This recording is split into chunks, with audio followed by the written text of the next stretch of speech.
We have Lydia.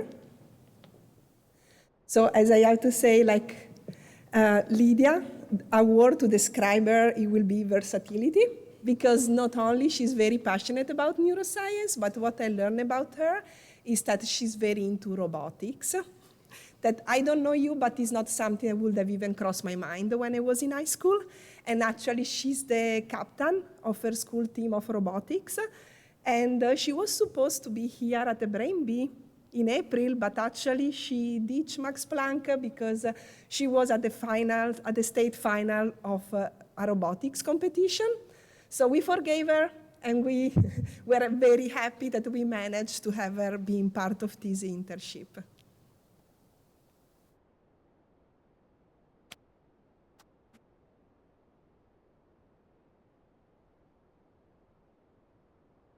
Hello, my name is Lydia Taylor, and I'm a rising senior at St. Andrew's School. Over the past few weeks, I've had the opportunity to work in the Stern Lab under Dr. Maria Olvera on my project, using retrograde tracing to elucidate projections to the insular cortex. I'm sure everyone in this room has at one point experienced finding the bottom of a family-sized popcorn bucket 15 minutes into a movie, or all your theater candy gone before the last preview ends. It's hard to tell how this even happened. Perhaps you were just mindlessly eating while watching the ads, or you ate the popcorn because it reminded you of past movie-going experiences, or you were simply eating because everyone else was. But the point is, you just ate a bucket of popcorn bigger than your head in under half an hour, and you weren't starving. You may have not even been hungry. But eating isn't always a question of whether you feel hungry or not. It is often a function of many different factors, whether it be your emotions, your environment, or the context you're in. The sensation of hunger is largely controlled by the hypothalamus and the brainstem. If you are hungry and your stomach is empty, a signal is sent through your nervous system to the brainstem that alerts the brain that you're in need of food. That signal is then sent to the hypothalamus alongside a hormonal signal, causing you to feel the sensation of hunger. Similarly, if you eat, your stomach sends that same hormonal and nervous system signal through those same pathways to alert the brain that you are full. This is known as the homeostatic system, and eating behaviors controlled by this system are known as homeostatic eating behaviors, or eating based purely on the health of your body. However, as I'm sure we're all aware, we don't just eat for our health. The hedonic system, as the name suggests, explains the more hedonistic or pleasure-based reasons we eat. This is often the result of a reward system that can be influenced by environmental, emotional, societal, or taste cues. Most healthy eating behaviors are decisions made by the cognitive section of the brain, which take into account both the homeostatic and hedonic reasons we eat. However, in abnormal cases, the hedonic system is able to overpower the homeostatic system, leading to harmful and disordered eating habits known as non-homeostatic eating behaviors. For example, a person engaging in healthy eating behaviors will simply eat a portion of food when they are hungry. But factors like extreme stress can trigger non-homeostatic eating behaviors. So a person who's feeling stressed might overeat as a coping mechanism, but a different person feeling that same stress might then undereat as a coping mechanism. Like anorexia nervosa and obesity are often viewed as complete opposites, they are both characterized by non-homeostatic feeding behaviors, or eating in quantities that are not beneficial to a person's overall health. Non-homeostatic feeding behaviors such as anorexia and obesity have been on the rise during the past decades. This development is alarming, since eating disorders are among the deadliest mental illnesses due to their both mental and ultimately extremely physical effects. The exact cause of non-homeostatic feeding behaviors is still unknown. However, current research has developed a connection between these conditions and the insular cortex of the brain. In humans, the insular cortex is the region of the brain that controls sensory input, self-awareness, and emotion. Alongside these functions, the insula has been linked to desires, cravings, and addictions. This contributes to the role that the insula plays as a part of the hedonic system of eating. Similarly, in other species, the insula has been linked to multisensory and pain processing, as well as valence, the intrinsic attractiveness or aversiveness of an event, object, or situation. One particular neuron of interest within the insular cortex is the NOS1 neuron. Both the insular cortex and NOS1 neurons' relationships with eating behaviors have been a focus within our lab. Recently, the Stern Lab conducted research on the insular cortex and overconsumption, summarized in the paper titled Top-Down Control of Conditioned Overconsumption is Mediated by Insular Cortex NOS1 Neurons. During the training phase of this experiment, there were two groups, the context minus and the context plus group. Both of these groups were fasted for 18 hours within their home environment. The context minus group acted as the control group. So after they were fasted, they were then fed in their home environment. The context plus group, aka the experiment group, was fasted for 18 hours in their home cage before being put in a different environment with food. Because they were hungry, they consumed a large amount of food while in this different environment. This creates an association between that different environment and eating, much like the association we have with movie theaters and popcorn. Then, during the testing phase, both groups were fed normally in their home cage before being placed in that different environment. Because the context minus group was already full, they consumed very little while in this new environment. However, because of their association with that different environment, the context plus group continued to eat large amounts of food while in this environment despite already being full, leading to conditioned overconsumption. To biologically test what areas of the brain cause this behavior, NOS1 neurons were inhibited.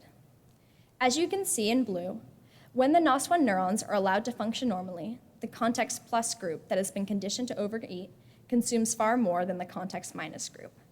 However, as shown in purple, when the NOS1 neurons are inhibited, the two groups consume very similar amounts.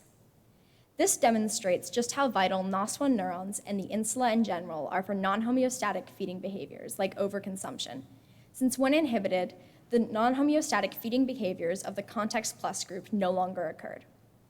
Furthermore, it demonstrates that feeding behaviors dictated by the insular cortex can be impacted by external cues such as environment. In this experiment, we understand that a familiar environment associated with food might encourage eating. But now we wanted to test how an unfamiliar environment might inhibit eating. To test this, we devised a new experiment of our own, which tested the impact of a novel environment on eating behaviors. Within this experiment, subjects were fasted for 18 hours. After being fasted, the subjects were placed in an unfamiliar environment with food for 10 minutes while being videotaped. If we were going to predict the test subject's behavior purely based on homeostatic eating, we would assume that the subjects would immediately run over and eat the food, since they had just been fasted for a long period of time. However, introducing an outside factor, like stress from being in a new environment, might cause non-homeostatic eating behaviors to occur. My mentor conducted the behavioral tasks outlined above, then gave me videos for notation. Using these videos, I was able to hand score the behavior of the test subjects, as well as test out a new program called Deep Lab Cut, which has the potential to score videos automatically by placing a small purple dot on the nose of the test subject, as shown in the video above. When observing these videos, I marked down the duration of time spent approaching the food dish and eating cumulatively every 2 minutes. I also marked down other behaviors that might indicate the test subject's internal state, such as climbing, scratching, or grooming. I then analyzed the data and identified the time spent eating as the variable of most importance. I utilized Graph Prism to track how the behavior of test subjects changed as they adjusted to their new environment. As you can see, when the test subjects first enter the new environment, they spend very little time eating.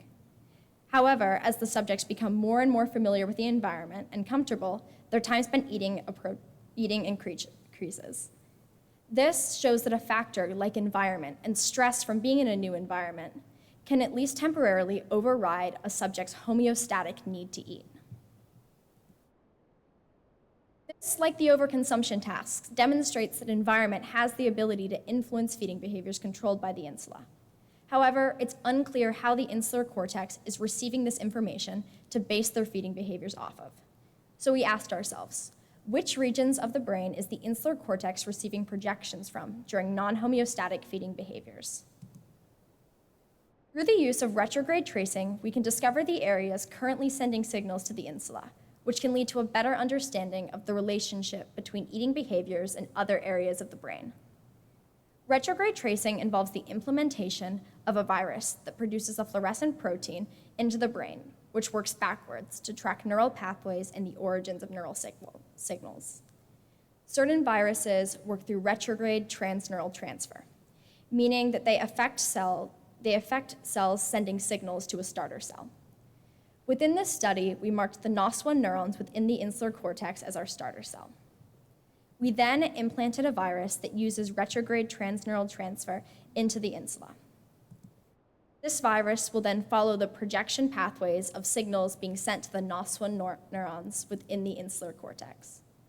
This pathway can then be visualized under a microscope, since the virus was tagged with a fluorescent. Alongside the projection neurons, immunohistochemistry was used to stain other cells within the brain. The DNA of every cell was stained with a dark blue fluorescent called DOPI to give us a better visual of what the brain slice looks like as a whole. The NOS1 neurons within the insular cortex were stained in teal, and a group of yellow interneurons were stained in yellow to act as a control to confirm that the immunohistochemistry was done successfully. The projection neurons that were identified using the retrograde tracing will show up in pink. These fluorescents can be visualized on a microscope to create the images shown above.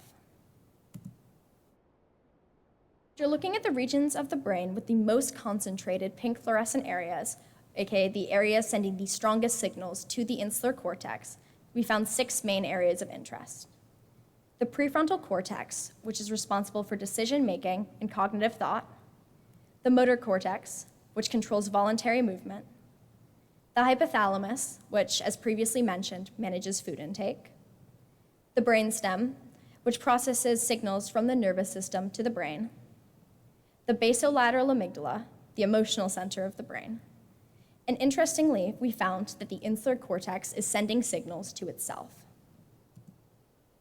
So in conclusion, eating is a complex behavior dictated by the homeostatic and hedonic system, and the insular cortex is a part of the hedonic system. Based on behavioral studies, we know that the insula is using external information to dictate feeding behavior. And using retrograde tracing, we discovered the regions of the brain sending information to the insula, and 6 main regions of interest were identified.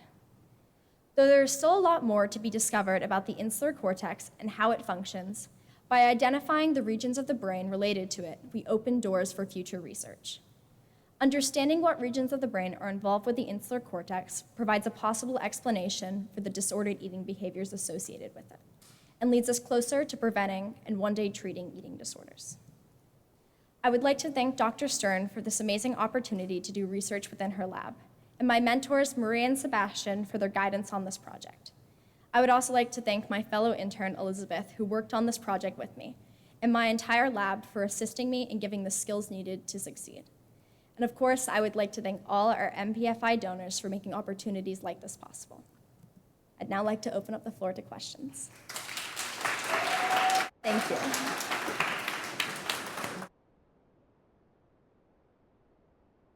Questions for Lydia?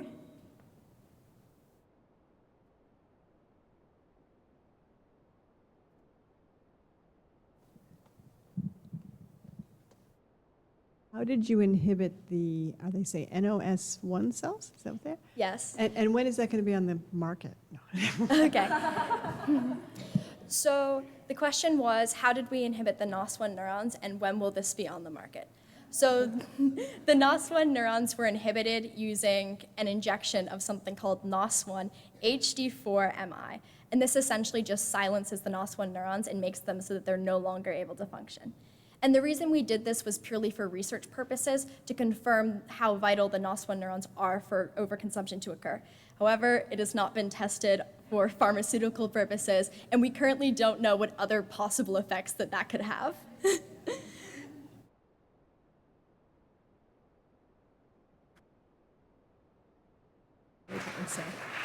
Any other questions?